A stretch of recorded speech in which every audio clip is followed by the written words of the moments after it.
From The Australian, here's what's on the front. I'm Kristen Amiad. It's Tuesday, October 7, 2025. The Victorian Director of Public Prosecutions will appeal the life sentences given to mushroom killer Erin Patterson. The state's top prosecutor said the sentence of life imprisonment with a non-parole period of 33 years was manifestly inadequate. Patterson was convicted in July of murdering 3 elderly relatives and attempting to murder another when she fed them beef Wellingtons laced with death cap mushrooms at a family lunch in 2023. That story's live right now at theaustralian.com.au. The Middle East is closer than ever to a peace deal, but infighting among members of the militant group Hamas risks blowing the whole thing up. Its political leaders want out of the conflict for good, but fighters on the ground in Gaza aren't prepared to walk away. Today, as the world marks 2 years since the deadly attack that sparked the Israel-Hamas war, we ask if a terrorist group will give peace a chance.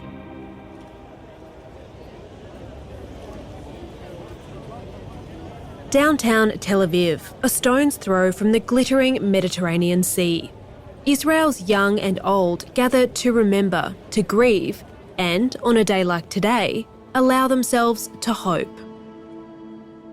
In an unprecedented surprise attack, the militant Hamas rulers of Gaza sent dozens of fighters into Israel by land, sea, and air. So Hostages Square is a site in the centre of Tel Aviv where families of captives and people who were killed on October 7th have been gathering since the start of the war. Yoni Bashan is in Israel for The Australian. And it's partly a place where they can express solidarity with each other, where members of the public can speak to them, where they can conduct advocacy, but it's also a site of protest. And it's a place where every Saturday night, hundreds, if not thousands of people living in Tel Aviv and the broader surrounds of Israel, they gather there and they protest largely at the government. And the people who come down there have a particular message that they want to send to the Prime Minister and his coalition, which is that they need to cut a deal. And Liam and I went there yesterday and we spent a lot of time just talking to the people on the ground. So the place is full of photographs of the people who were killed on October 7th and people who were taken captive and the people who've been returned. There are tents that have been set up where people can sit in the shade and just talk.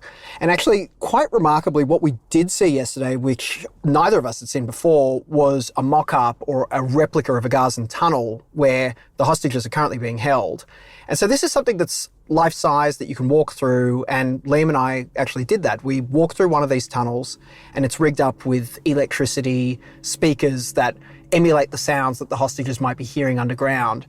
And it's quite haunting and dark and kind of horrible and claustrophobic being in there. And it gives you a sense of what they're going through, except there's no light for them at the end of the tunnel like we had. I suppose if there is any light at the end of the tunnel, it's these negotiations that are ongoing right now, but we don't know where those are going to land. On that terrifying day 2 years ago, hundreds of civilians, men, women, children, babies and the elderly, were taken hostage, hidden away by their captors in dark and winding tunnels under Gaza as they begged for their lives.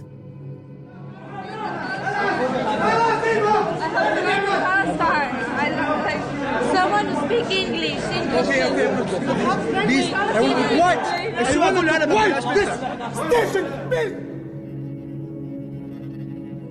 48, living and dead, are still there. But now, 2 years after they were stolen by the terrorists who seek Israel's destruction, there is hope of a homecoming. Overseas, President Trump's special envoy to the Middle East, Steve Witkoff, and the president's son-in-law, Jared Kushner, are headed to Egypt this morning, hoping to nail down a peace deal between Israel and Hamas. Yoni, you've travelled to Israel and Gaza for The Australian several times since October 7, 2023. This time it appears the region is on the brink of a genuine peace deal that would see the 48 remaining Israeli hostages released by Hamas. What's the energy like there right now? So what I can tell you is that since Liam and I arrived, what both of us have noticed in a really resounding way is that everyone just really wants this to happen, and they want an end to the war, which means a lot of the young men and women who are serving on the front lines in Gaza can finally come out. And this is the kind of last of the 7 or 8 fronts that Israel has been fighting for the last 2 years. The people here want that to be over. And once it's over, I suppose there's a lot of healing that can begin, not just on the Israeli side, but also on the Gazan side. There's a lot of reconstruction work that needs to go into that place. And on the Israeli side, there's a lot of reconstruction that needs to take place too. Not of buildings necessarily, but probably of the national psyche. I think there are a lot of wounded people here. And certainly from our visits here over the last 2 years, we've noticed the place slowly deteriorate on a psychic level. The people here are exhausted.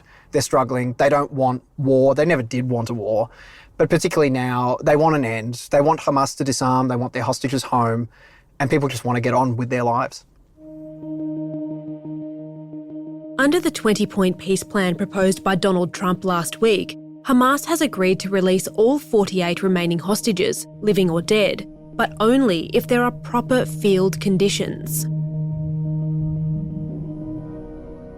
What does that actually mean, Yoni? Is Hamas looking for a way out of this agreement, before it's even signed on the dotted line, that it can pin on Israel for failing to create the conditions for the hostages' release? Well, that is a really interesting question, because there are a lot of sticking points across this 20-point peace plan, and this concept of field conditions is slightly nebulous. And what it probably means is that Hamas expects the Israel Defense Forces to pull whatever infantry and artillery and drones and whatever instruments that they're using as part of this war, they expect that to be pulled right out of Gaza. In other words, the IDF pulled back into Israel and having no presence in the Gaza Strip.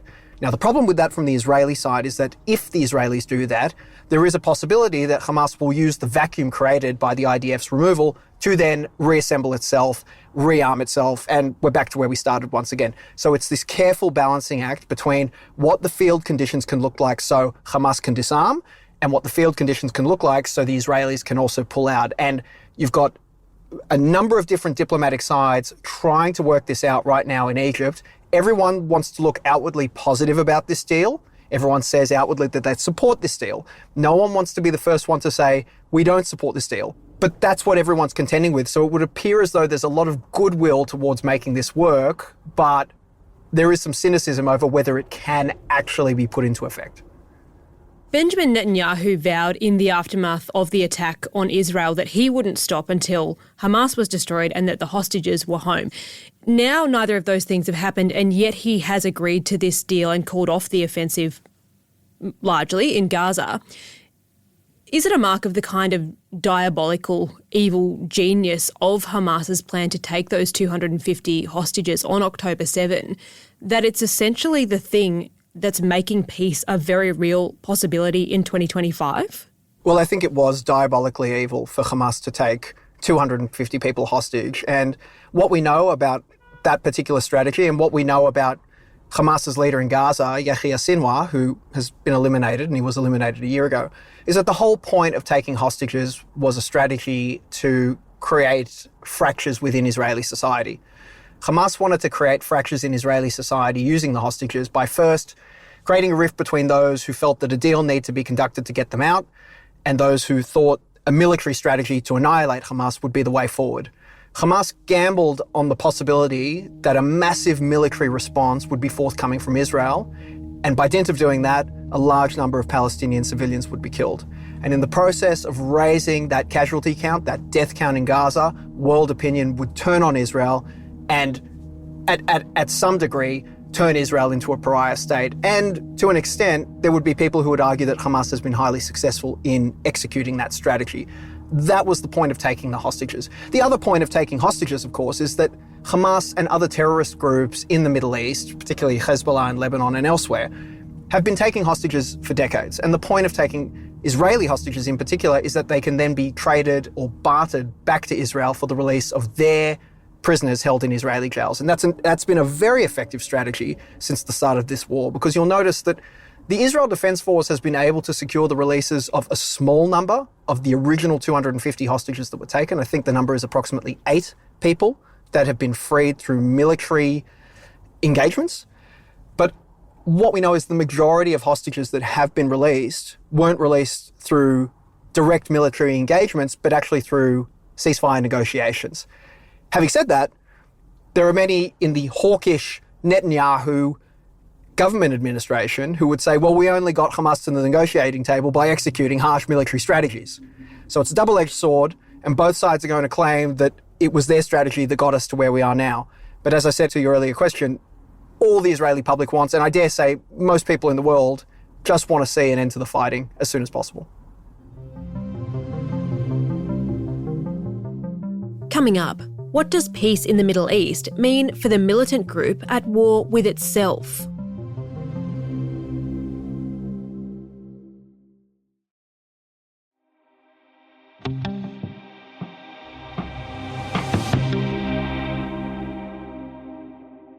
Under Donald Trump's 20-point peace plan, members of Hamas who commit to end attacks on Israel and decommission their weapons will be given amnesty. And if they want to leave Gaza, they'll be given safe passage to countries prepared to accept them. If Hamas rejects the deal, which is always possible, they're the only one left. Everyone else has accepted it. But I have a feeling that we're going to have a positive answer. But if not, as you know, Bibi, you'd have our full backing to do what you would have to do. Everyone understands that the ultimate result must be the elimination of any danger posed in the region, and that danger is caused by Hamas. And that's the sticking point. Not all members of Hamas are prepared to give up the cause. The militant group has been at war with itself since Donald Trump announced the peace plan at the White House last week. Hamas members in Doha are prepared to sign on the dotted line, while those at the coalface in Gaza don't want to stop fighting.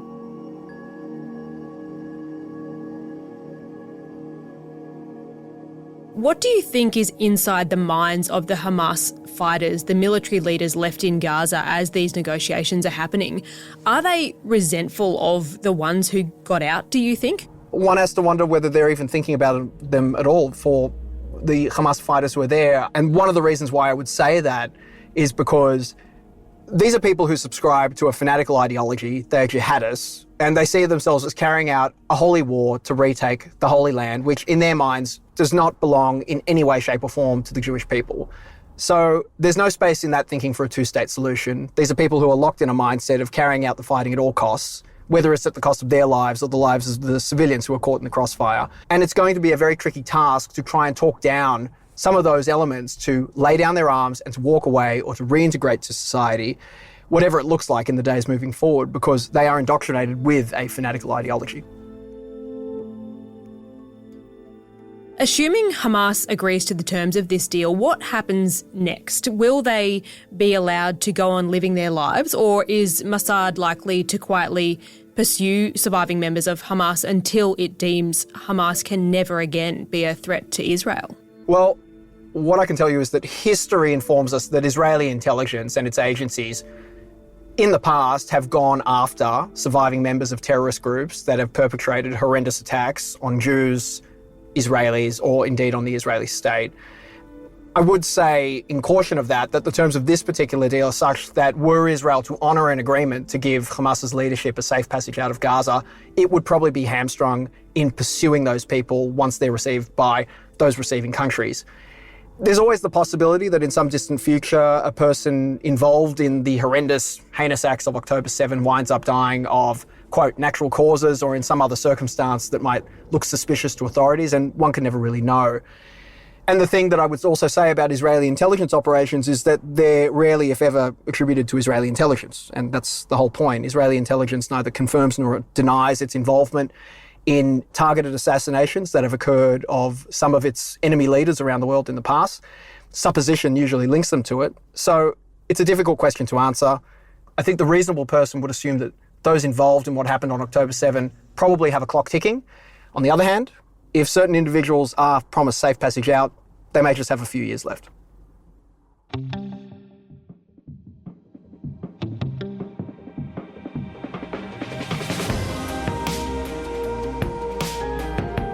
Yoni Bashan is in Israel for The Australian. He and our colleague Liam Mendes are reporting live from Israel. Join our subscribers for the latest at theaustralian.com.au.